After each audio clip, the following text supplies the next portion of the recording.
Hey, welcome to Guitar Knobs, the guitars, gear, noise, and nonsense podcast, hosted today by these knobs. Jared Brandon wound pickups. Zach Oswald, Brandon wound pickups. Hey, it's me, Todd Novak. We are minus our very good friend, Tony Dudzik, tonight. Where is he? We're very sad that he's not here, but he had a very important engagement that he had to attend, or he would have been in the doghouse for a really long time. Let's just say that. Jared, what do we do on the show? We focus mainly on smaller builders, and we do 101s that are packed full of information that's educational helpful. Series. Oh, yeah, we love those. And we talked about pretty much anybody that has a lot to do with guitars and ephemera. Yes, and ephemera and pedals and amps and all that stuff. And we have somebody just like that on the line. Go ahead. Who's on the line? Mike Adams is on the line. AKA? AKA the sound of a cartoon sword being unsheathed. Puisheen. Yeah, that's a dumb name that I had to come up with in college when we went over to a friend's house to play PlayStation. And I needed a login, and that was the only thing I could think of. And it has stuck, and now I think it's too late to change it. Yeah, it's way too. You're never escaping that moniker. In fact, when just a brief recap, we'll get into all kinds of good stuff a little bit later, but I met up with him on accident while we were waiting for our good friend of the pod, Jeff Schroeder from Smashing Pumpkins. He was getting ready to do a demo at NAMM, and I'm standing next to this guy. I'm like, holy crap, that's Puisheen. But I was like, I don't know his real name. So Nobody does. Excuse me, Puisheen.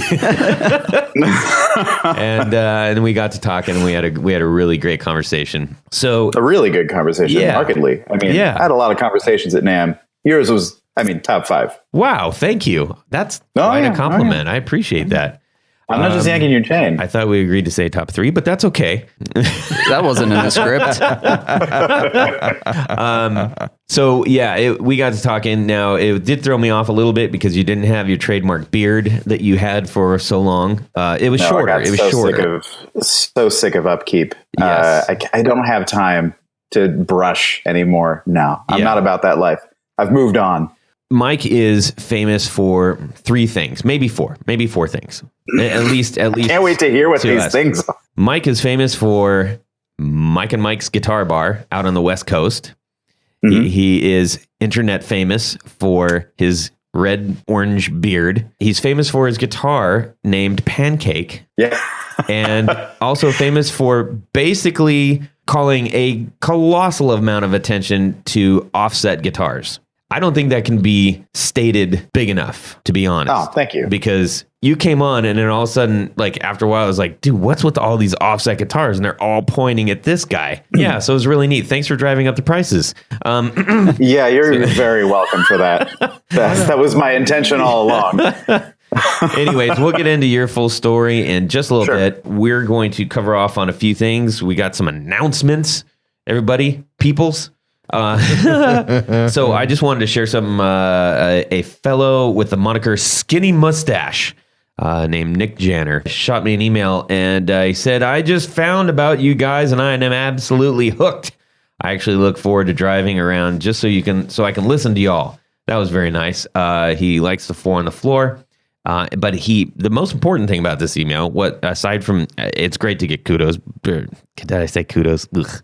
It's great to have people say nice things. Is kudos out of style now? It's just kind of gross. I don't know why, but whatever. I think of a granola bar. Well, yeah, I know. Anyways, yeah, he threw granola bars at us. Let's just say that. Sweet. He brought something up that I was like, oh, this is really intriguing. He said, maybe you've already done an episode with this theme, but I was thinking of an episode highlighting the rigs of the guitar gods and how simplistic they were back then.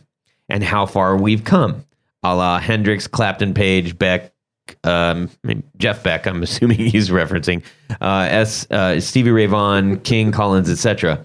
Almost kind of a devil's advocate discussing the modest setups of these guys and where guitar playing is these days and how many variables there are. Like gear, tons and tons of pedals, tons and tons of, everything. I think that's a really good idea. That is kind of neat. If he meant the younger Beck, he would have had 2 turntables and a microphone. Oh, Jared got one in on me. where it's at. Yes. So anyways, that was really cool. So thank you to Nick Jenner for sending that. I also want to call out, we have a new patron named Doug Kurgely, and he shared his 4 on the floor with us. Welcome, Doug. Yes, welcome. So I'm going to read that real quick. Doug's 4 on the floor are Matthews Effects Cartographer. Nice. Yes, very nice pedal. We got to say hello to Mr. Matthews over at the NAMM show, which was really cool. And the MXR Carbon Copy, a favorite of 4 on the floor. We also have the Retro Sonic Chorus, which I've never heard of. I haven't heard of You that guys either. heard of that? No. Who makes it? Is that the brand? Retrosonic? Retro Sonic makes it. Yeah. Is Interesting. that the one that's in GarageBand? I don't know. I'm not No, that's familiar the with it. Heavenly Chorus. That's what I'm thinking. Yes. Well, we've got you some are correct. homework then. And the Keeley Compressor Plus. Classic. Thank you, Mr. Keeley, for the Compressor Plus. So anyways, that's really cool. So we're going to get to him at the end, but he's a new patron, and we're really glad to have him, and thank you for your support, Doug. All right. That's what I got for announcements. So, guys, we had a righteous week at NAMM, but first, let's talk about what we've been doing since we got back from NAMM. Let's do it. All right. Let's start with Zach. Well, unfortunately, I didn't get to go to NAMM, but I got a new project that might be coming up here pretty soon, and I'm really looking forward to it. It's not totally official yet, but it's a little like body and neck sort of gotta put it together project, and it's another old Gibson. You know, guys know I'm a big fan of those. It's a 1957 Gibson ES 175. Ooh, nice. And you know the PAFs and all that stuff are gone. It was refinished at one point, but could be a really cool like player grade guitar once I'm done with it. Right on. I've seen the finish too, and it's really old. It's definitely lacquer. It's not poly, which is a good thing. Yeah, I'm wondering if it was an old Gibson refinish just by the way that it looks, but I'll be able to know more once I get it. Excellent. And for those who are just getting onto our show and haven't heard Zach on, he's been on a couple times. Yeah, been on a few he'll times. probably make it on a few more times in the future. But he's got a nice little Facebook and YouTube channel. He does a lot of videos about old guitars and stuff. You'll know them because they have the most vivid green. He has painted his whole room like That's what he's the known Green for, Man man. color. Yeah. Wow. Got So the that's green the thing. background. That would make me insane. That's his shtick. Yeah, I had it for a long time, and I've even had people say, well, don't ever change your wall color. I'm like, Right. all right, well, Yeah. kind of stuck with it now. Yeah. Yeah. Your eyes are going to be screwy by the time you're 16. Anyway, no, he's older than that. I'm just kidding. All right. Let's hear from Mike. I did this thing this year at NAMM where I, what's it called? Where you get someone's business card and then you actually follow up with them. That's a new thing for me. Oh, yeah. So I've been sending emails. I've been sending little notes and saying, "Hey, great to meet you," which I certainly mean. The way I'm saying it now sounds sarcastic and like I'm an ass. What a Which is disingenuine also person. true. What a jerk! No, but I've been really trying to follow up with people and also offer my real thoughts on the stuff that I saw. I saw so many great things at NAMM this year that I wanted to make sure that I didn't let that go without saying. That I was telling people like Jennings. I just met Chad for the first time, played his guitar, and had to come home and email him and say like, "Hey, that was really great. I'm really happy with what I played. You should know that you did great." Yeah. And what a mustache so- on that man. Oh my God, his facial hair game is through the roof. Yeah, and what else? Oh, do you want to know? Do you want to know something I just did? Yes. While I was waiting for you to text me about getting on the podcast, I don't know if you have a theme song, but I wrote something. Oh, for my. you. Do you want to hear it? Yeah. Do you want to hear it real I'm quick? Is this excited. cool? This is out of left field. I'm a big Randy Newman fan, so I Oh, yeah, man. Randy Newman brings me to my knees. This is Tears in gonna my be good. eyes with Randy. Key of V. Well, I don't know too much about how the guitar came to be. If I think about what I can say, I know it means a lot to me. It gives me strength when I feel small, gets me through thick and thin. So we'll talk about the love of craft on the Guitar Knobs podcast again. That was awesome. 1 minute. 1 minute. That's I did that in 1 minute. That was fantastic. amazing. and a heck of a Randy Newman too. Yeah, that's very It's okay. Newman-y. It's not my best. I've had a bit of a cold since NAMM, so it's not my best. Like it's a Family Guy version of Randy Newman, kind of, but so it's not exact. Cool but it's, Cool whip. You had it This down, guy man. over here. Oh, that's great, man. That's fantastic. Thank you. That's Awesome. really fun. That's one of the coolest things that happened so far. Yeah. Yeah, it's kind of neat. I Hooray. feel honored. Podcast Goodness history. All right. Well, I guess that's it. Let's wrap it up and go home. All right. Well, that sounds like a lot of fun. I really, really appreciate you sharing that with us. Okay. Well, now how are you going to follow that up, Jared? I'm not, but I'm just going to tell you anyway. So, been working on 2 different Jazzmaster guitars, and Yeah. Tell me about that. That's fitting. custom made, not original ones, but both of them do have the block and lay necks, kind of a 1966 vibe going on. One of them is a Lake Placid. Lake Placid blue, thanks. Whoa. And Don't want to make that mistake. Right. Flipping the Gibson and fenders. yeah, no, People will be outraged. that's correct. And then the other one I went really custom me. I did a purple sparkle. Just because I like purple. And I tell you what, it was G.E. Smith that was on Saturday Night Live about 30 years ago. And he had one. A purple sparkle Jazzmaster. It could have been a Jaguar. I don't know. But it was that offset. But anyway, those 2 I finally got around to ordering the hardware. And actually, I stayed away from the mastery. I just didn't want to put the money into these things, man. I mean, it would have been like $800, $900 just for the bridges and trims, man. From mastery is expensive. It's worth it, right? Great stuff. But I just went with the American vintage Fender stuff. Oh, yeah. The vibrato is great. Yeah. So Yeah. Right on, man. $70. Good piece. Yeah, Okay. and I got the also got the Fender USA bridges. The went with Jaguar bridges. I think they work a little better. That's what Tony told me to do. Anyway, Tony. Right on. We got that's sitting right over there. Or no, just kidding. That's Tony Baloney. Yeah. So yeah, that's what that was pretty exciting for me because it was it's long-winded. But anyway, Todd, what have you done since NAMM? Since you got back, man? Oh, thanks for that. So I just came home and just straight away I plugged in because I hadn't played for like 6 days. I felt like we have a little show coming up and I just wanted to get loose again. And fortunately, I had just got my Jazz Smasher. I got to figure out a name for that. Hey, anybody want to name that guitar? Jaws Boston. Yeah, it's called Vinny. Master. It's actually called Vinny. But Oh, yeah. that's my dog's name. Oh, no, really? Yeah. Oh, is he black and gold too? No. He's white and brindle, Yeah. little beagle pit bull mix. Ah, well, mine's called Vinny, but I just can't decide how to address it. It's a it's like a jazz caster, but I don't want to say jazz caster for some reason. My brain won't let me. But anyways, nonetheless, I had a delightfully large wide range pickup in the neck position because that's just what I decided I wanted to do. Even though Jared was like, "Man, don't do that." And I was like, no, I want your wide range because his wide range pickups are really, really amazing. They're vintage wound. I support that. Yeah, they're outstanding. Big and loud.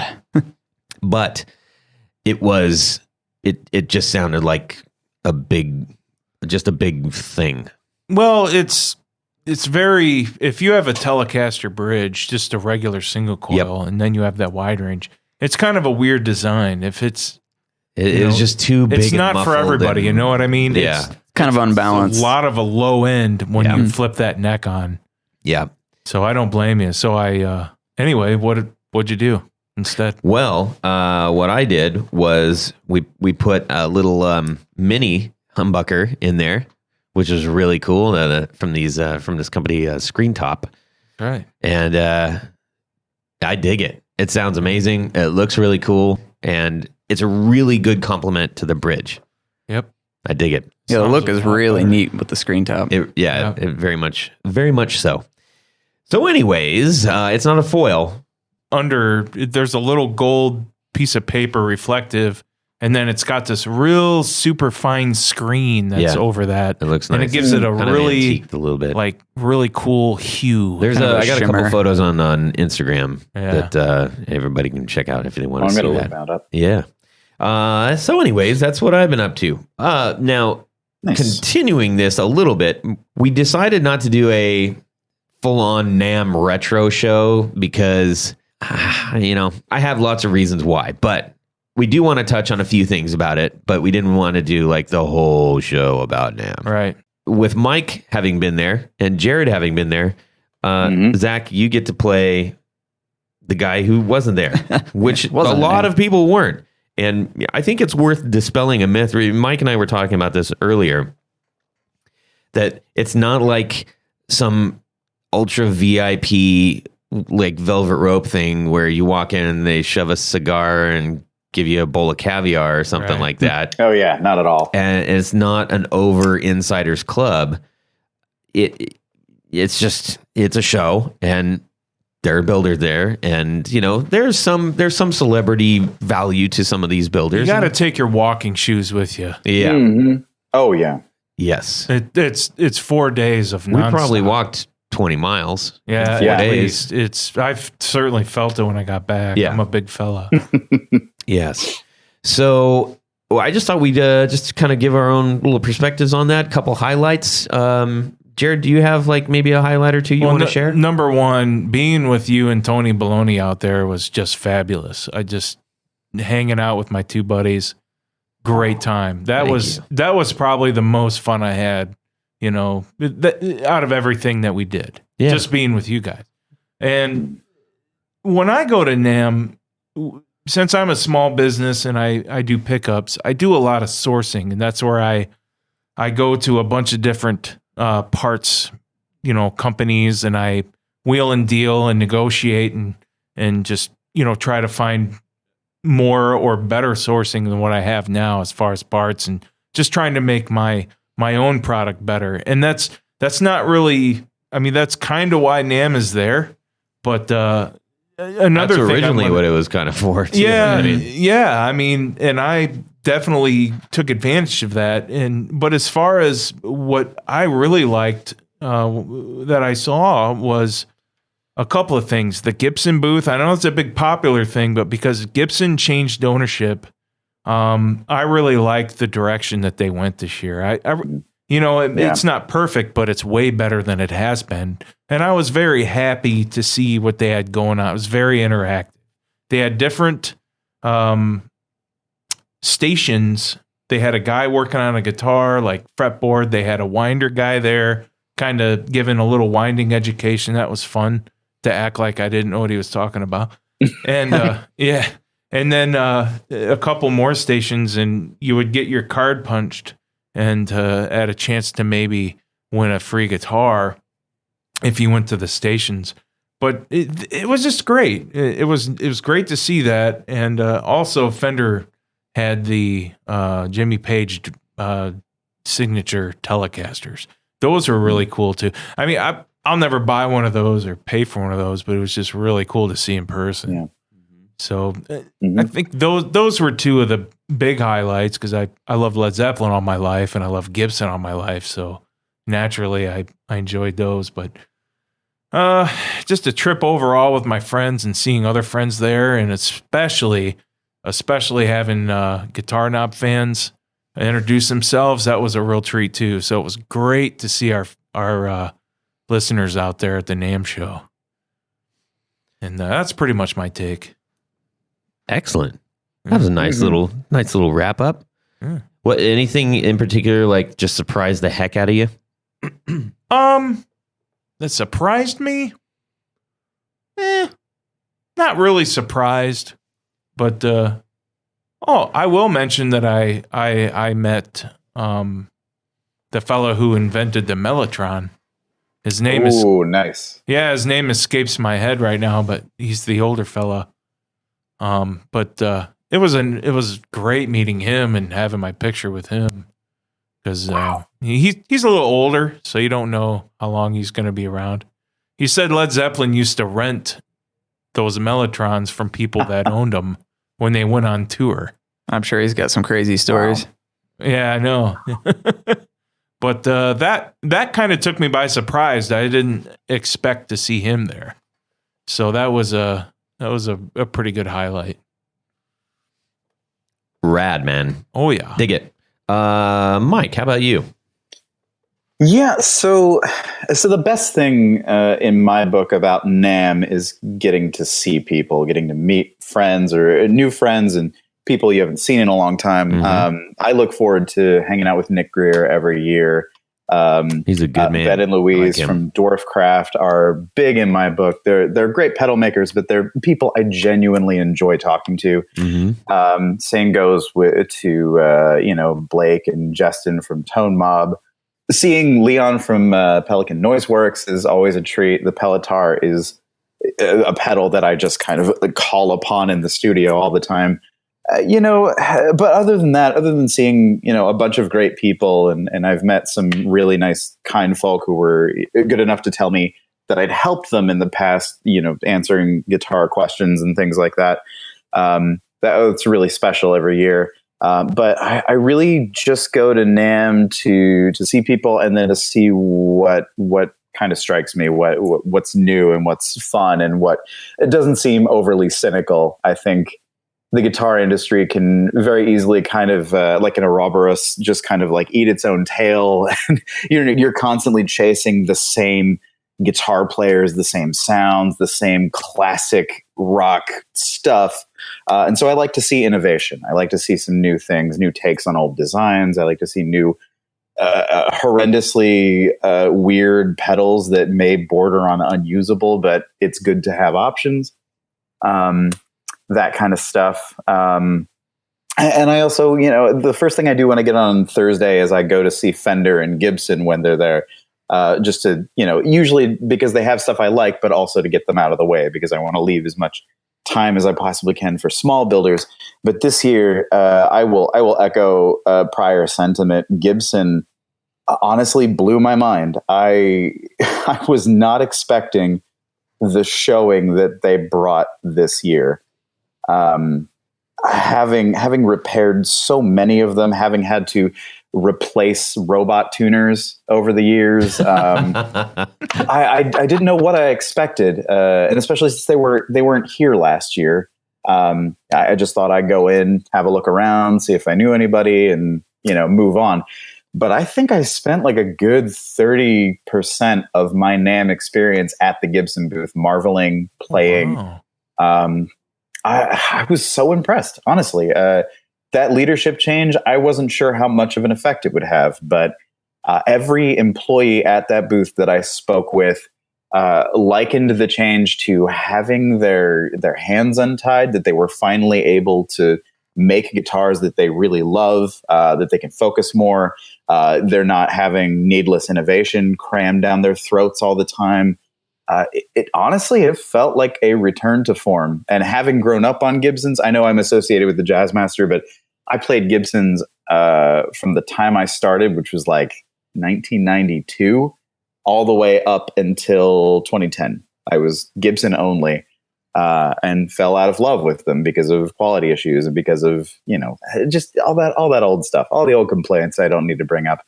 But this year, 2019. I'm right there with you, man. Yeah, that new custom shop stuff just looks incredible. Really like what they're doing with that.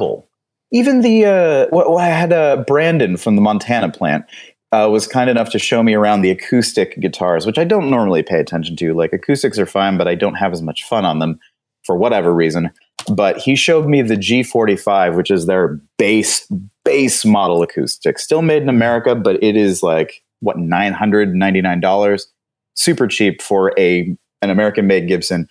And I picked it up expecting, decent to soft, okay sounding guitar, but it sounded great. Is that new sustainable woods thing? Or? No, those are a different series, but those are also really good. They're more expensive. They're like $24. Oh, okay. But the Hummingbird, oh my gosh, what a guitar. I've never heard a sustainable instrument that felt like it was as nice quality. Not because of the wood, but it always seems like they spend less time on them, or right. I don't know what it is. Maybe the flat finishes have an effect in my brain that makes me think low quality something. I don't know. But not so. The sustainable wood series was great. I popped a capo on the second fret and played Wonderwall for 20 minutes, and no one made me feel out of place, which I appreciated. Me Oasis. No, me too. That's what I want to see is Oasis themed guitars. I want to see a Union Jack. Okay, we need to talk a lot more. You just struck honestly, a nerve with me, man. We got it. We can get on this.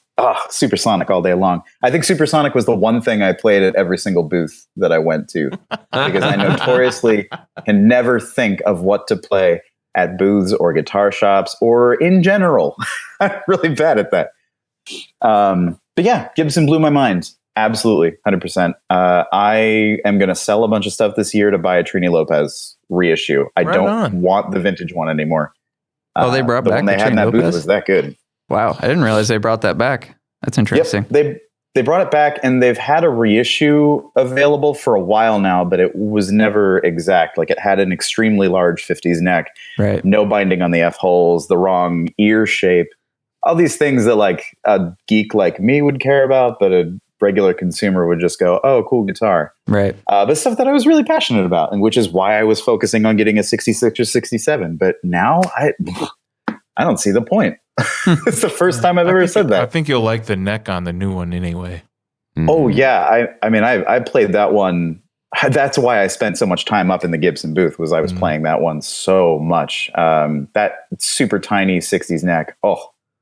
My dad took an original tour in the Kalamazoo factory back in the 70s, and I'm kind of glad I haven't gone to Nashville to do the tour yet, but now I'm really looking forward to it because of the changes that I see. Yeah. Yeah. Indeed. Also, I heard stories about the CEO, the new guy. I don't remember his name, but he's from Levi's, the denim company. And he was going around the booth telling people that he liked their jacket, or, "Hey, nice pants." And that's endearing to me. Does he actually kind of look like Nicolas Cage? I've heard rumors of that. Yeah. Oh my God. Yeah, but he looked like Nicolas Cage in Face Off. Yeah. I don't know what that means. Oh, zing. Yes. Well, all right. That sounds fantastic, man. I'm glad that you had a good time, and awfully glad that we got to connect and have a great conversation. Totally impromptu, random surprise thing. Well, what about you, buddy? Oh man, with NAMM. Okay, so just right off the bat, like, me and Tony and Jared just had such a fantastic time hanging out, and I thoroughly appreciate their camaraderie and friendship and support. That goes without saying. For me, the two big things that I really got out of it, number one was getting to meet up with guests that I've had on the show. There were so many that we've done this past year, that I haven't met in person and was able to hear, and it was never weird. It was like seeing an old friend. So got to meet up with John Schneider, who my man, he always had a beer on him, didn't he? Yeah, and we had loads of great conversations, and got to meet up with Rhett Scholl, who was recently on, who's got a fantastic YouTube channel. If you haven't seen that, check out his YouTube channel, and for sure listen to the episode. Got to meet up with one of my total favorites, Robert Keeley. Guys, he gave us a hug, he's a man. Prince of a guy. Yeah, he gave big us giant hugs. And he's obviously been on the show in the past, and he's kind of a giant in the pedal world. And every single person that we ran into was like, "Did you meet Robert?" And like, "Yeah, we." And nobody had a single bad thing to say about that guy, which I don't know why they would anyways, but that was just nice. I also got to spend some time with Philippe Pampuri, owner of Beatronics, who, again, walking around the corner, spots us and just comes up and gives a big, giant bear hug. It was fantastic. Big bee hugs. A big bee hug, yeah. So we got to talk for a really much longer than I anticipated. And he showed us his new pedal, the Swarm, which is ridiculous. It is so good.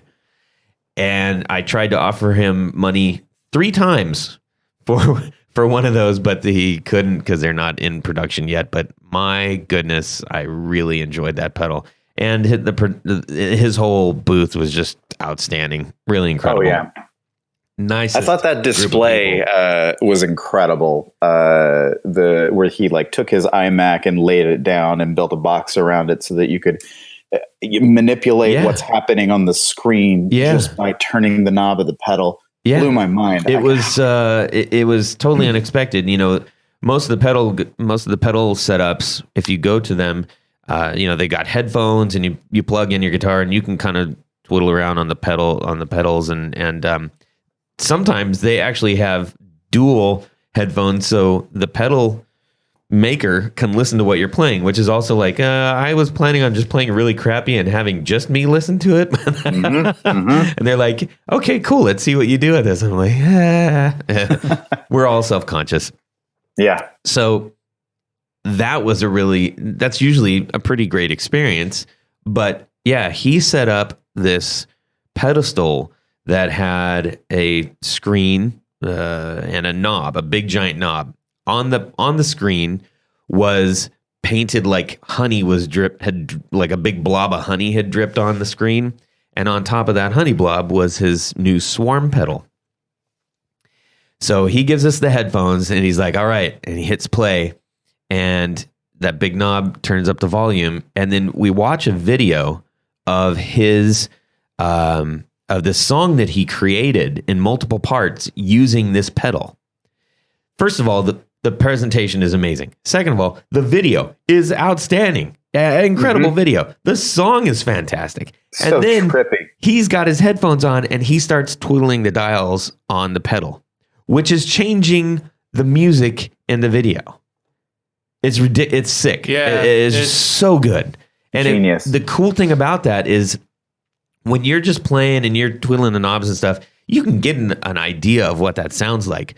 But when you can hear a pedal in the context of a song with like drums and bass and other guitars, that's a whole other experience altogether. I mean, he's really set the bar and is an absolute prince of a fella, and he's a new daddy too. So thanks so much, Philippe, for spending so much time with us. We really appreciate you. Absolutely. Did you know that he made that days before the show? Yes. Isn't that nuts? That is.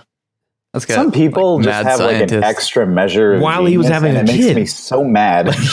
Crazy. Yeah. He's a pretty innovative dude. Yeah. Really cool. Also One of my got- favorite companies ever. Oh, yeah, for sure. I also got to catch up with Rick Matthews of Matthews Effects and listen to his Whaler fuzz, which is a knockout.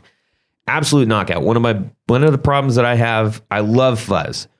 I love fuzz playing at home. When I get the fuzz into a band scenario, I play mostly rhythm stuff, so it just kind of turns into mush, which is the greatest complaint of fuzz pedals. His Whaler had like, it was almost like there was a clean signal running through it, and I don't understand the dynamics, and I didn't make him explain everything, partially because he was stationed right across from the Soldano booth, which was basically like just pinch harmonics and gallops, for days. And he was already growing tired of it. But I just really enjoyed playing that pedal. I hope to maybe get my hands on that at some point. And let's see what else. Oh, some big ones. Got to meet Rick Nielsen. Wow. Incredible. I'm talking cool. to Rhett Shull, and I see Rhett's eyes get all bulgy. And I turn, and Rick Nielsen's walking by, and we'd give a, hey, how you doing, blah, blah, blah, blah, blah. And it's not like I sat down and had a cup of coffee with him, but I got to meet him totally by surprise. He's a guitar hero. You said something to him. He said something to you. That counts. That's a conversation. That counts. That is. That's going in my book, baby. That's official, brother. Official. You're practically best friends at this point. Practically. Exactly. And then it completely by happenstance, I was turning a corner and I see this guy and I'm like, no way, that can't be. And it was Mike Matthews of Electro Harmonics sitting all by himself, about to pick up a hamburger and put it in his face. And I said, wait. I said, before you shove that in your mouth, I just need to interrupt you. And he looked at me and he put the burger down and he listened to me and I just, I said, thank you so much for inspiring, giving inspiration to so many builders out here today. And, and he was kind enough to take a picture with me and everything. And that was a really neat highlight. I mean, doesn't get much bigger than in the pedal world. So those things happened. And then again, totally, I don't even know how this happened, but we were at the intersection of all this pedal stuff going on. And before I knew it, we had, it was the Guitar Knobs, Tone Mob, 60 Cycle Hum, the Flippin' Flippers, and Clifton Worley all sitting in a row. I was like, this is crazy. And it was really neat. So got to meet some new friends, guys from Flippin' Flippers, and Blake. Blake from Tono. I got to spend quite a bit of time talking to them, especially. And that was just a nice surprise because we're all out here sharing the airwaves, so to speak, talking about guitar stuff, and it was a great camaraderie. It was kind of like a camaraderie in the midst of camaraderies because we're not the builders. Now the guys that are set up with the booths, they have their inside circle conversations. Us as podcasters, we're kind of involved, but not as much as they are. So it was nice to have an inner circle within the circle. So, and I'd love to get some of them on to talk to them on the show as well. So I think we're trying to work some of that stuff out. A podcast exchange program. It sounds like. Somewhat. Why not? Yeah, exactly. Maybe the final big one, not the final big one, second to final big one. We have great supporters on this show. I had the pleasure and honor to meet Corey Nigro in person. We so much appreciate his support and everyone else's. And it was a treat to see him in person. It is. And so we had a nice chat. And then Oliver Gonzalez coming all the way from an island off of Africa, a Spanish island off of Africa. Yep. Crazy. That's cool. He gave me a Supro pickup to fix. And if you're listening, buddy, it's done if you don't have it by now. Yeah. So check that out. Service. Yep. Now, coming out of that, I was thoroughly exhausted. I had met all kinds of people. I could name every single person that we met and all that business, but a lot of the people that I haven't mentioned are going to be coming on the show at some point in time in the near future. And that will be very, very exciting. And I will reference that when that happens. But my flight got delayed and I was very worried about getting back. Ooh. I'm sitting in the airport and I see a very familiar shirt. One of my favorite shirts, the Electronic Audio Experiment shirts. John Schneider, right, is walking down and I said, hey, John. And he swings over and, we just start talking. He's like, hey, come over, walk over to get a coffee with me real quick. I'm meeting and I couldn't understand what he was saying. We go over to the coffee area. Who turns around with coffees? But Philippe Herndon from Caroline Guitar Company comes up and he starts talking with us. And I'm like, wow, I got John Schneider and Philippe from Caroline. It's NAMM after NAMM. Okay. Wow, this is pretty. I mean, those are pretty heavyweight dudes in the pedal industry. And then up comes walking Joel Court from Chase Bliss. And I was like, somebody's got to pinch me here. Yeah. I found myself in the midst of some really, really innovative, inspirational people. It's a NAMM hangover. It was fantastic. It was such a nice little surprise for little old me. Awesome. Just in the middle of an airport. Middle of an airport. There you go. I would have been smiling at me outside my body if I saw me standing there having that conversation. just because I appreciate what they're doing in the guitar community. They're forward thinkers, and that's great. Okay, that's a lot of NAMI stuff, everybody. We got Mike on the line here. Sure and he's do. going to drop one of my favorite things in the whole wide world. 1, 2, 1, 2, 3. 4 on the floor. Okay, Mike, a.k.a. Puisheen. It's got such a sparkle when you say it. I you. love it. Thank you. Give us your 4 on the floor, buddy. First of all, I have to start with the Fuzz Factory from Zvex.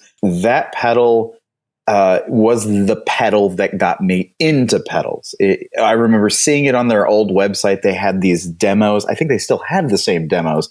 Little clips, little videos in 2006 with my crappy internet. But I got it to work and heard this like explosive, chaotic rainbow of sounds. So I got mine about 2 years later because it took me a while to save up. But I bought it from an online retailer whose name completely escapes me, and waited patiently for my box to arrive in the mail. Got it. I think it was a blemish. So it had one little tiny chip in the paint on the underside. I think I paid like $2.79 for it. And when it finally came, it was like Christmas Day all over again. Immediately plugged it in and made just the most cacophonous noises, like manipulating the stab knob. So it just constantly oscillated and went like that. But over the ensuing few years, I learned how to really like tame that pedal and get like these weird big sounds out of it. That word tame is something that tends to go hand in hand with that pedal. It's basically like, if you get this pedal, you have to learn how to tame it. Exactly. And I love that part of the design, honestly. So something that I tend to look for in pedals these days is personality. I like pedals that do a thing. I've had enough of transparent boost overdrives. I've had enough of like copying like the best 1960s tones. I want something that is just going to blow my mind and be horrible and weird, and most people will hate it. So yeah, the taming the Fuzz Factory is definitely part of the design. But you figure out what to do with the gate knob. You figure out what to do with the stab, and it becomes like second nature. I have never felt like the Fuzz Factory was overly bright or thin sounding the way that I hear other people talk about it. And I don't know, maybe I just found something that works, but I love that pedal. Can't live without it. Oh, I'm sorry. Are there a lot of different graphics you can get on this, or is there just a few, or what's up with all the visually cool graphics? Yeah, you can get whatever you. Well, I don't know if they do. Well, originally they were hand painted. Yeah, and mine is hand painted by. Okay. It's not my rolled. I can't. Maybe it is my rolled. But mine is one of the green hand painted ones, and I love that thing so much. But you can get sparkly ones. You can get ones with a screaming chimpanzee on it. There was this one Fuzz Factory that I wanted that was pink sparkle with kanji all over it, and I wanted that thing so bad, but I did not have the 400 to drop on a nice one. So along those lines, if you haven't already, you really should check out Champion Lecky if you like insane noise and hand painted things. Oh yeah. I've never heard that. What is that? Champion Lecky. He's on a previous podcast, actually, one of our highest rated. I don't know why, because he's a super funny guy. But yeah, he's doing hand done pedals, hand painted pedals, and he's just got a crazy sense of humor and makes some serious noise with those pedals. So check those out. Does it make like that pedal boost that I like really well? Yeah. Boost is that's great. A great pedal. Great pedal. It's Champion Lecky? Leccy, Leccy. Lecky is a kind of a slangish word for electricity. Northern England. Oh, I love that. And if you're really good at something, you're champion. So he's Champion Lecky. That's genius. Yeah. I'll check that out right away. Well, not right away. Super good guy. Super good guy. All right. What's next? So next up on my 4 on the floor is almost always going to be the small sound, big sound, and I'll spell it out for sensitive listeners, FX. Not going to say what that word is. Not going to maybe it's an reference it again. acronym. Could be. Could be. I've never bothered to ask. So the small sound, big sound pedal is built out of a pure and unabiding hatred of overdrive. Brian Hamilton of Small Sound, Big Sound Effect found that overdrive pedals just didn't work for him and sounded bad to his ear. And so he, whether intentionally or not, set about creating one of his own. And it is my favorite overdrive pedal I have ever used in my life. It blew away the Klon KTR that I used to have. It supplanted the space reserved on my board for my first overdrive pedal, which was a full tone OCD. The small sound, big sound pedal goes from like clean boost if you want it, but it still has its own wonderful little character to it.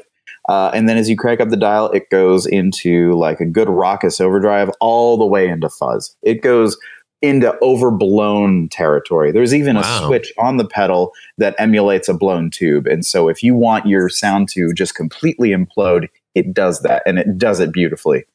That pedal I purchased directly from Brian with a requested special graphic on the top. Now, you heard me spell the word that the pedal is called. Yes. My pedal is the F -- pedal. And the reason is because I really wanted it to have Ralphie from A Christmas Story on the front of it. So there's that scene in the movie where he says, "I said it, the dreaded F -- pedal." So I custom ordered it with sparkly knobs. Awesome. And Ralphie with Lifebuoy soap in his mouth wow. as the graphic. And it's still, I've had it since I think 2011, and it has never left my board. It's always there. Will you send me a picture of that? Yeah, absolutely. Okay, great. Because I'll actually need it for the Four on the Floor blog. Oh, heck yeah. I'll put that up there. Killer. Okay. What's next? So what's next? There's so many pedals I want to say right now. I'm going to have to go for the Digitech Whammy 5, I think. Really? I have curiously been getting a lot of use out of that in the band that I'm in called Fellow Robot. The band started out as a soundtrack to a book that the singer is writing, and it spans 120 years of a robot's life through his creation, through the death of his creator, all these things. And as such, the music goes between a number of different genres. There's like folksy stuff, and then there's metal, and then there's weird cacophonous punk rock stuff. So the Whammy has been really helping me nail some very specific sounds. Like, I don't own a baritone guitar. I hope to rectify that soon. But the Whammy Fourth Down has enabled me live and in the studio to absolutely nail tic-tac bass sounds from spaghetti westerns. That and a Jazzmaster is pure heaven for me. And with a lap steel, using the fourth and fifth setting to kind of go between some very ominous kind of like contemplative sounds, I love that pedal. And I especially love the Whammy 5 for offering tracking options where you can get the original kind of glitchy sound, or you can back that off into polyphonic mode. It's never failed me. It's a delight to use. And I will say that the dive bomb setting gets a lot of use. There's one song that I'm using a 12 string on, and at the very end of the song, I turn on 2 fuzz pedals and a boost so that my amp becomes impossibly loud. And then I go straight into the dive bomb setting. So it's this thunder that just lays over the end of the song. I don't know. Your I feel like can take that, right? My speakers can. Mine can.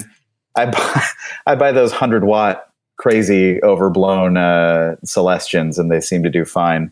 But I'm also using like a 412, so nice. I'm one of those weirdos. Oh. But yeah, the Whammy 5, I got that on Craigslist from a guy who promised that he would hang out with me because I was new to LA. And you know what? I never saw him again. So I don't need you and I don't want you. That is a weird promise. Yeah, I don't know. It was a weird thing to say to somebody over at your house for Craigslist, but I don't know. For some reason, I took him at his word. I was like, okay, all right. Oh, I can't wait to hang out with you, sir. Never happened. But he gave it to me for like, I think $80 I paid for it. Yeah, it was in good shape. Still had the box. So whatever. Can't complain. Yeah. Cool, man. Last one, number 4. Oh, this is going to be super obvious to all of your listeners, I think, but I've got to give a shout to the Strymon Blue Sky. I have 2 Strymon pedals on my board at all times. One's the Flint, one is the Blue Sky. And that's because I find that I really respond to different types of reverb. It's a kind of a tone tool for me. Getting a nice spring out of the Blue Sky is essential for the with the song that I mentioned where I'm doing tic tac bass lines. I want that spaghetti western kind of pad underneath it. So the Blue Sky nails that. The real reason that I bought it, I think direct from Strymon again, paid full price, was the only pedal at the time that I could find that did that cavernous Sigaros reverb thing. Yeah. I've got a Les Paul studio that's set up just for bow so that I can nail that sound when I want to. Wow. I'm a big fan of that band. Yeah. And I needed something that did the moaning low reverb thing. And that thing does it in spades. It's a saved setting for me. So I go between Spring and I go between Sigaros, and that pedal is amazing. I can't get enough of it. And it's different enough from the Flint that I don't feel like I'm redundant at all in having both on the board. So yeah, those are my 4. Well. That is a solid board, my friend. Solid. So speaking of solid, your Instagram game is solid. Has been solid for quite some time, and that's where I found you. Thanks for saying so. I have no idea what I'm doing. Well, a lot of people seem to like what you're doing. So we call that the prestige. Yes. We trick you into thinking that there's a plan. So, we kind of talked about this at the very beginning, but I'd like to kind of, just dip in a little bit to, I know things have changed for you since kind of like as soon as you hit the apex of Puisheen, you things have changed a little bit, as you were telling me. However, I would like to know from your perspective, as somebody who, basically just blew up on the old internet, the Instagram, your thing with Offset and how that all came about, and how you got so much attention for being like, if you have an Offset guitar, you got to go to this guy. And if anybody knows Offset guitars, it's got to be this guy, because that's all he talks about is Offset guitars. How did that all come about? So I would say the real beginning of all of that is my birth. I was born at a young age in York, Pennsylvania. I was raised by my family to be a good little boy. But throughout my childhood, I had a number of learning problems that were never really diagnosed. And one of them was obsessive compulsive disorder, where I would focus on something and I'm a big Star Trek fan, and so it wasn't just enough to watch The Next Generation on TV. I had to have the technical manual, and I had to memorize the blueprints for the Enterprise D. Wow! And so that stuff didn't get diagnosed until much later in my life, and then it kind of clicked for me. When the phrase was said to me, I went, "Oh, that explains a lot." Really, it has to do with kind of an innate ability or a need for me to learn everything I possibly can about the things that interest me. So that coupled with playing guitar is a very interesting mix. I mentioned earlier that I grew up on Gibson guitars, and so I went through the catalog and learned everything that there was to know about the studio, the standard, the custom, the Black Beauty, the 3 pickup models, who created the humbucker pickup and why, all of that stuff. Mm-hmm. So when I came to the Jazzmaster in 2010, I was kind of in a weird place musically where I had played Gibson so long, and I had played certain styles of music for so long that I was kind of wondering what else was out there, and how did I expand not only my skills as a player, but the basic sound that I had. And my good friend Mike Ball, who is the other Mike from the Guitar Bar, this is before we created the shop, but he had this 2007 Fender Thin Skin in Sonic Blue.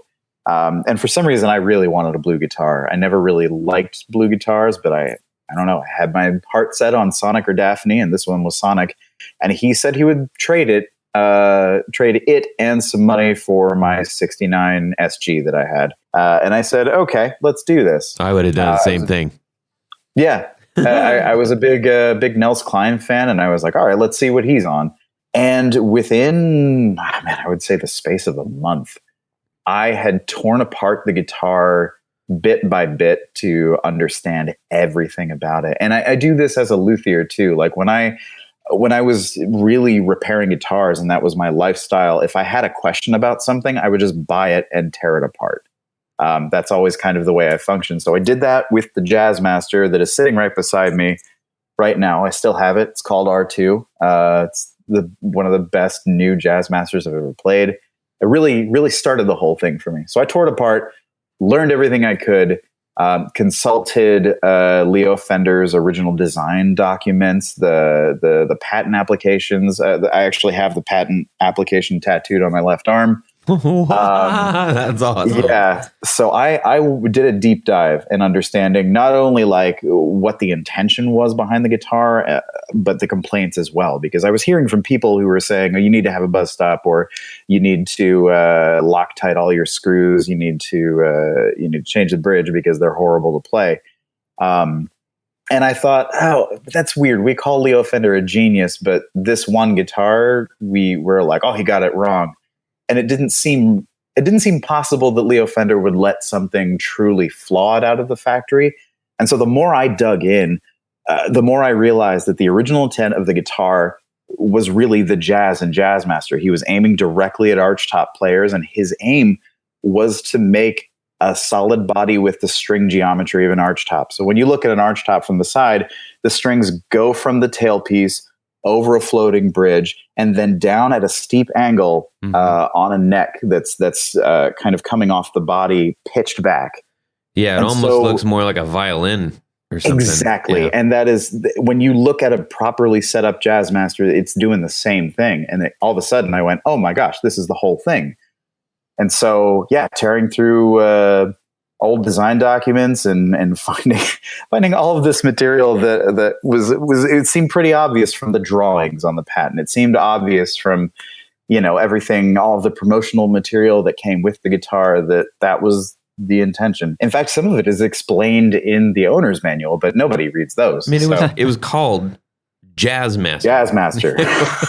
That was kind of their flagship model at the time too, wasn't it? Exactly. They really thought it was going to revolutionize the game, especially with the two-tone circuits. But no, the real problem with the Jazzmaster, I've always said, is a lack of education. Like the messaging was so off.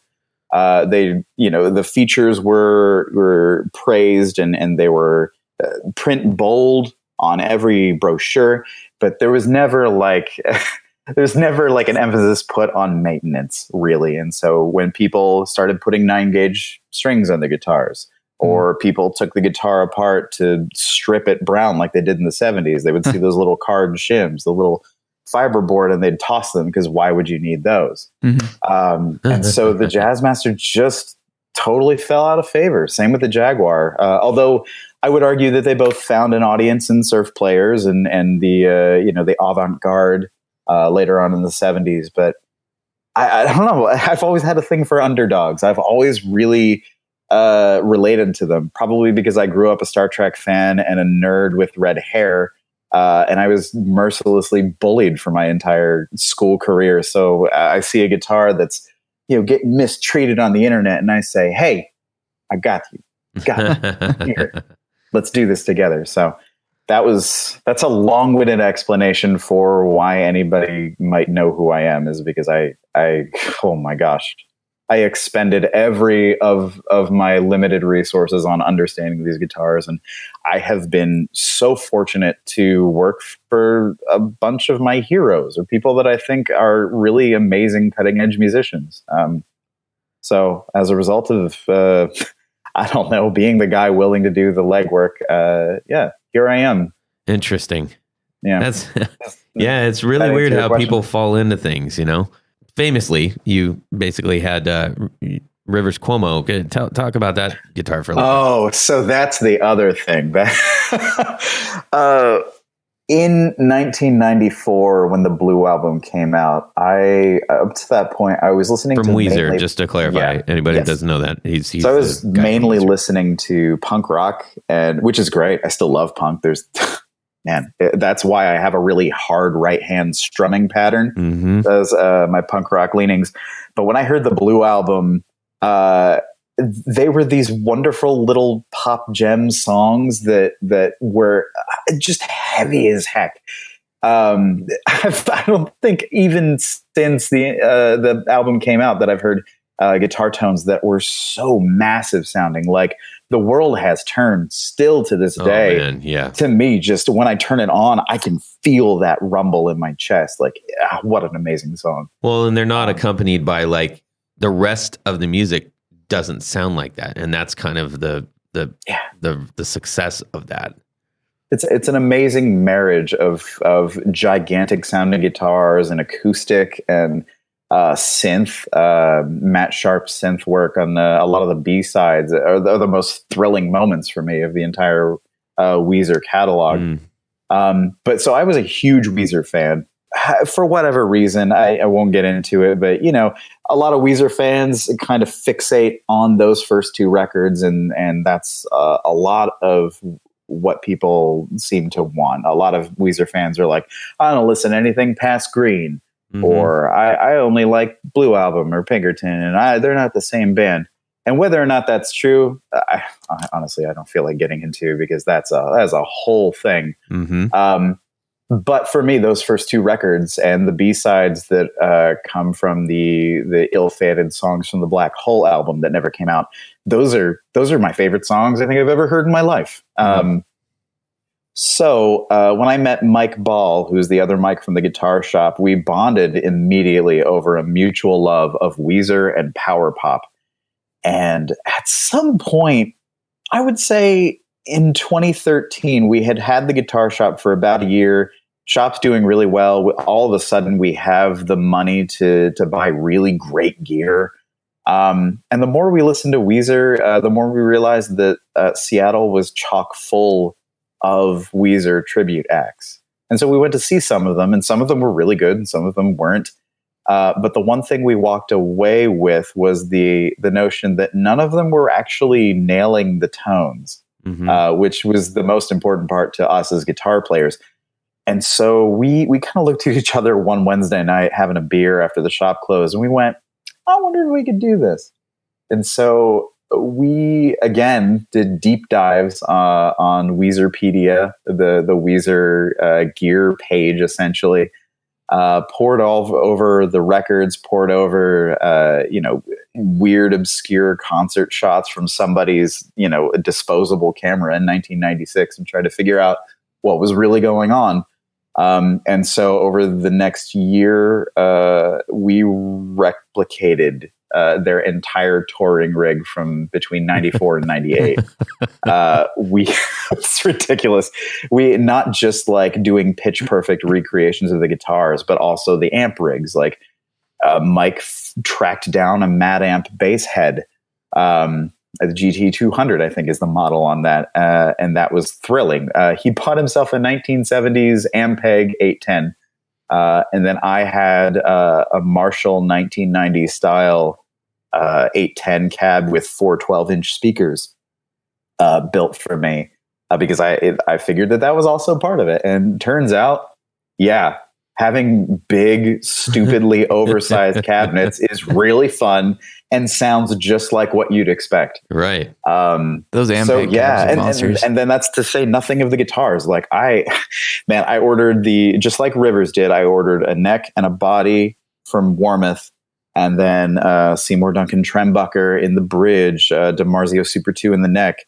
I even figured out how to make my own version of the Black Ice, the onboard guitar distortion module that lives on your tone pot, because he had one of those in there. Wow. And I even very obsessively looked at the Say It Ain't So video and then the performance of Say It Ain't So on David Letterman in, I think, 95 to get the electrical tape design on his guitar right. We did the same thing to Matt Sharp. We bought a Geddy Lee jazz bass body, and I stripped just the arm wear area because Matt Sharp's bass has this very distinct sort of white around the outside of it. So I recreated that from photographs. We had a friend print up the 96 sticker that lives on his pick guard. We got monster tone pickups, got a telly bass neck for it from Warmouth. And yeah, we went overboard. Wow. And I will say, for all of that work, the first practice we all brought our gear and we plugged in and we played chords, and it sounded like we were inside the record. It was an That's amazing cool. experience. So yeah, that was a big deal, and such a big deal that we sort of became friends with some people in the Weezer camp. Like Matt Sharp taunted me for a good, I think, 4 months on Instagram, pointing out things that I missed about his bass. For instance, on the back, there are these 4 holes that run through the body, and that's from when he had 2 Jerry Jones lipstick pickups in the bass. It was his earliest version of that bass, and he's like, "You forgot the holes." TV and so Jones? I said, "Okay." What's that? TV Jones? Jerry Jones, the the upmarket Dan Electro style guitars from the 90s. Best example I can think of them is Nels Cline has this Dan Electro double neck. One neck is a baritone and one neck is a 12 string, and that's weird. a Jerry Jones. Right on. Never heard of Jerry Jones. That's cool. Oh, if you ever want a Dan Electro style guitar like that, I always recommend them. They're going up in price now because he's stopped making them, but they're incredible instruments. Okay, cool. Totally worth your time. But yeah, Matt Sharp had 2 lipsticks in his bass mounted from the back, just like lipsticks are on those guitars. And so I got a drill out and drilled holes. Because if Matt says that I missed something, then I'm going to fix that. That's fun. And when he came through Seattle with the rentals a short time after we started playing shows, and he invited us to come, and he spent an hour and a half with us after the show comparing our bass to his that he still uses, and pointing out things like, "Holy crap, you got this right. Oh my gosh, I can't believe you saw that." His bass had a repair since the Blue album, and he was like, "Oh, I didn't remember that this happened, but now I do because I see the original beside it." In fact, when he played with the rentals, he played the bass that I built instead of his, and he held them both up for the audience to see and talked about how creepy we were and how he thought that we were sleeping in his front lawn because there's no way that somebody would get all these details right just from photos. And it was honestly, that's one of the best things that's ever happened to me. Because that's of the awesome. guitar. I'm so thankful for that. Fantastic, man. That's a great story. I love those little weird connections that you get to have. Wild. Now you mentioned the Mike and Mike's guitar bar. And I know that you're no longer associated with that, right? That is correct. I moved to California in 2015, and pretty quickly it became clear that it didn't make sense for me to hold on to part of the company when I can't be there. Right. So yeah. Well, one of the neat things about that is, we reference all the time on the show Jared likes to say, the old mom and pop shops, like he was born in the 50s or something. But is that how someone from the 50s? Yeah, I guess so. The old mom and pop Well, that's shop. how Jared always talks, actually. So. Well, look at what the cat done, druggy. Yeah, exactly. You sure you want to get that thing there tuned up? Was this the 1850s that we're It might have been. I'm not sure. Yeah, it's right next to the livery. The blacksmith shop. Yeah. But the point being there is that, there's some of the bigger box stuff or just the giant stores that kind of squashed all the little stores for a long time. Mm-hmm. And it seemed to me that, at least from my guitar world view at the time when I started kind of catching on to what you were doing, we were discussing that, and it feels like it's so ripe right now for like these little shops to actually happen. And lo and behold, that I saw that through your Instagram and with the Mike and Mike Guitar Bar, and that was one of the first like real instances of something that felt like that there was a rebirth of the little shop, right? Mm-hmm. But it wasn't the little shop in the sense that the old way was, which was the little shop basically just had a lot of music stuff. There weren't little guitar shops as much as there were little music shops, right? Mm-hmm. Sure. Yeah, exactly. That's the way it was in my hometown. There wasn't a proper guitar store usually. It was like a mom and pop sort of band instrument shop that also sort of had guitars. Yeah. Generally the way it worked. So with the huge boom in boutique builders and pedals and, boutique amps and everything, it seemed right for that to happen. And then, Yeah, we ran a guitar shop, like vintage instruments, high dollar stuff, out of Mike's garage for 3.5 years. Uh-huh. That's crazy. Which is ridiculous. And we couldn't have done that had the internet not been a thing. Really, the only reason we have success is because we were really able to have a voice thanks to the internet, thanks to having our own website, thanks to reverb.com and eBay and those kind of things. It's frustrating. Yeah, and Instagram, huge part of it. In fact, the only reason that I'm on Instagram was because the shop needed an Instagram.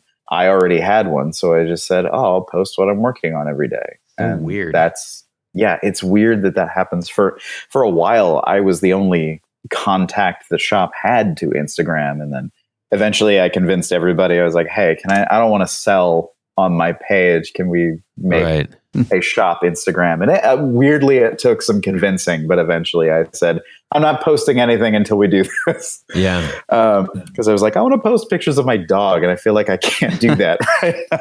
So you could just walk into a garage and buy a 58 Gold Guard Jazzmaster.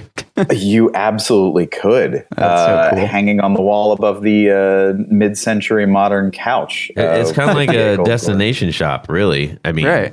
Like Chicago music was like, you got to go there. We were the antithesis to that place. I love Chicago Music Exchange. I hope I could go someday. But we had, by the time I left, we had, I think, 85 instruments crammed in 600 square feet. Wow. That's insane. Unbelievable. Really when you cool. walk in there, like, you ever walk into a guitar shop and you're afraid you're going to tip something over? That was every day for me. That was my life.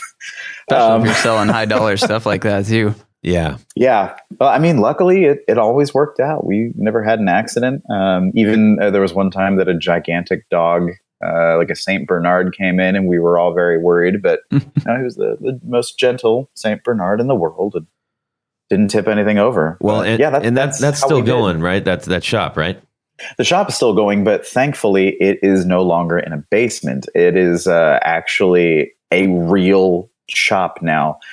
Shortly before I left, the shop got into talks with a local realtor for a space down in the Fremont neighborhood of Seattle. Mm-hmm. And so we've got this amazing space that's been built out.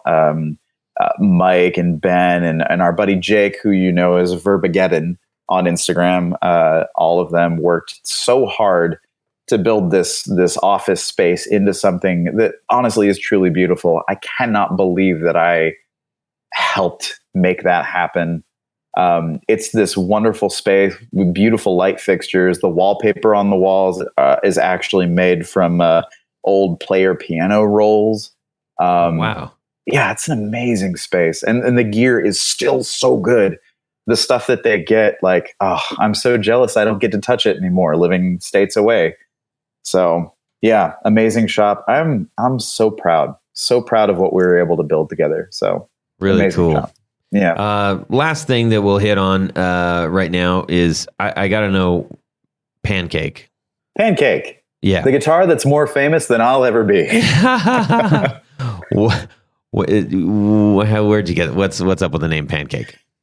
So the story of how it got its name actually comes from designer Paul Frank, who I think familiar. A lot of guitar people follow these days.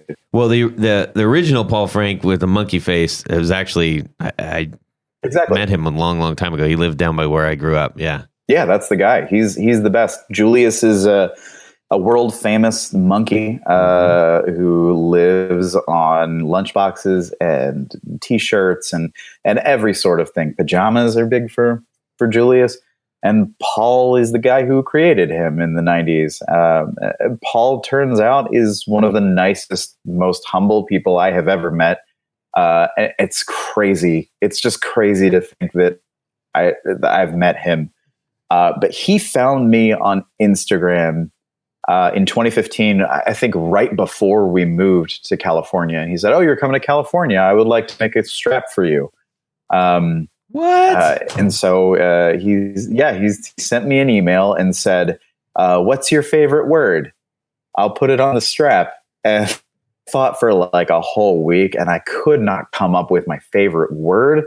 But ever since a kid, the word pancake is something that I can say and not help but smile. It's the best. Weird kind of visceral reaction. I don't know. Pancake. It's the best part of the weekend. So I wrote it back I'm to thinking him. about a buttery, rich, yummy syrup soaked pancake right now. Isn't it so Blueberries. good?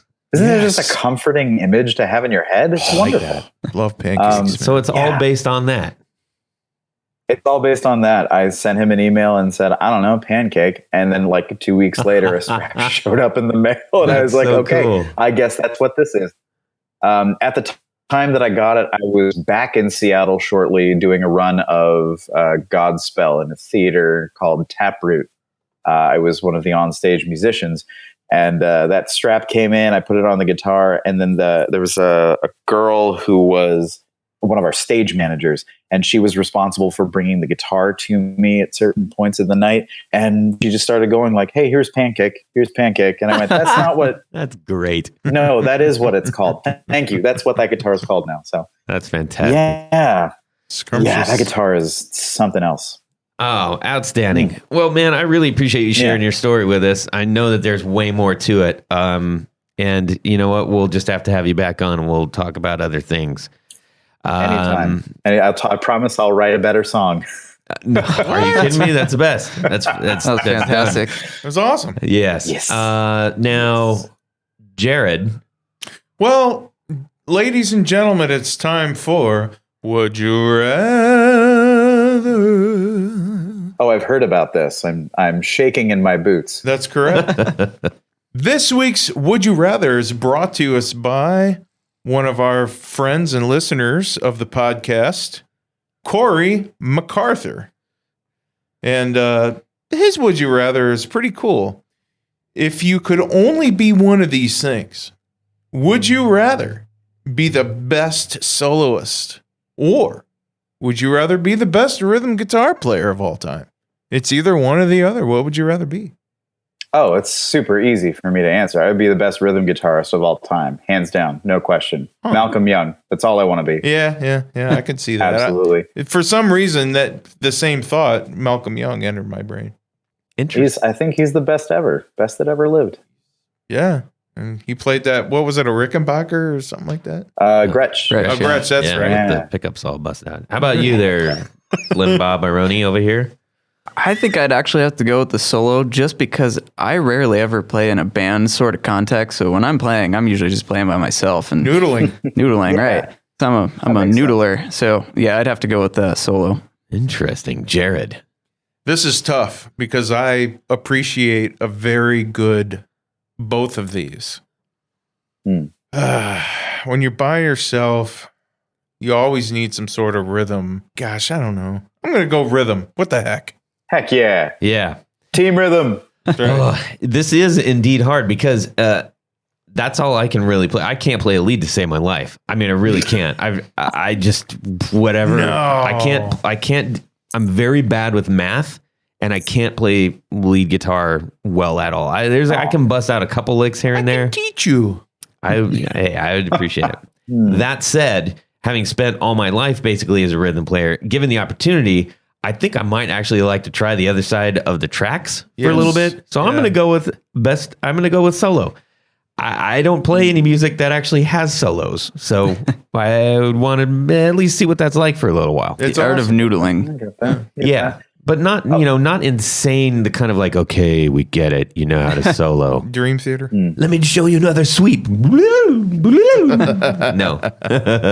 I was making that exact noise with my mouth the entire time I was walking. Check out this cool pedal. To be clear, I wouldn't be talking about that. But what I would go for is one of my all-time favorites. Billy Corgan can tear a hole in a roof with his lead program. But he's not like, he's the lead guitarist. Like, it's a different kind of thing. If I could make my fingers do that, oh, baby. It makes it extra special when he does it. In like a tasteful manner. It's not just showing off. Yep. So give me some of that skills. That's an interesting trait that seems to be shared by all of my favorite soloists, is that they can totally shred, but they don't often. Like Billy Corgan's leads are melodic and really incredible. Like just great tones and weird, moments where he's sliding up the neck or getting crazy weird harmonics and dynamics. But and I don't know if I've ever thought of it as shredding before. No. But I know that he can. No, he absolutely can. Yeah. So, I think that's what I'd have to do.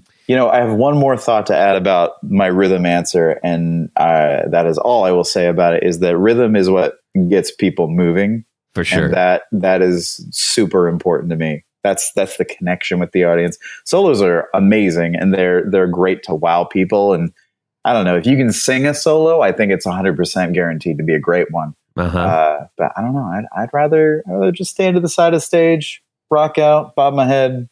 Yeah, I can dig that. I mean, that's what I've relegated myself to do. So yeah, I mean, and God bless you for doing it. Yeah. There's nothing like just a great rhythm player. Yes, sir. So really quick, we're going to thank a few people, and then we're going to get some outros going. This point in time, we don't have Tony with us, so this is going to be a lot faster. Well, we have a Patreon program, and you can go check us out at patreon.com/the Guitar Knobs, at which point you can choose to help support our show. We put a lot of work into it because we love it. We would do it whether we were getting a single dime or not. But every one of those single dimes goes to helping the show out, to literally keeping the lights on in the studio that we're paying for, and equipment and all kinds of that stuff. Your help is greatly appreciated, and we've got a couple entry points: $1, $5, $10, and you can go on from there. With each one of those, you get a nice little reward package, and obviously the rewards get better the more you're willing to support the show. We have some that we have deemed our executive producers at the $10 level. So, Jared, what happens with the executive producers? Well, you get to have your name read on the thing. All right, and that's what Zach's going to do right now. All right, so the two new ones are Michael Senchuk and Michael McVeigh. Hey, all welcome, right, guys. welcome. Thank you guys so very much. And so we have Tom Barazin, Martin Cliff, David Wolfson, Matt Brammer, Carlos Mancha, Pete Marshall, Robin Smith, John Dolly, Oliver Gonzalez, Sean S. Big extra thanks to Sean S. For some great emails he sent this week.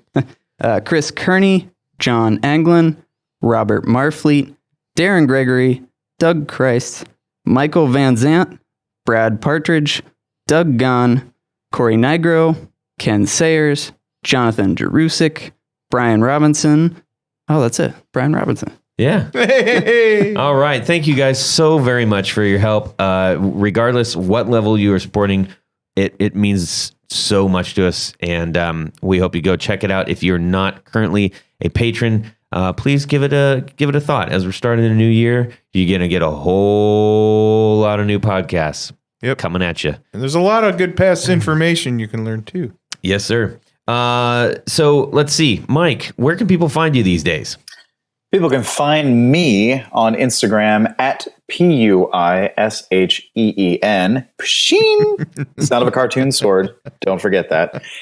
You can also find my writing in the pages of Guitar Magazine, Premier Guitar once in a while, and mainly the Fretboard Journal. I've been doing a lot of writing, and that's been fun. Right so on. There, I guess. Man. Right on. Please. Zach, how about you? You can find me on Facebook and YouTube at my name, Zach Oswald. All right. J-Rod.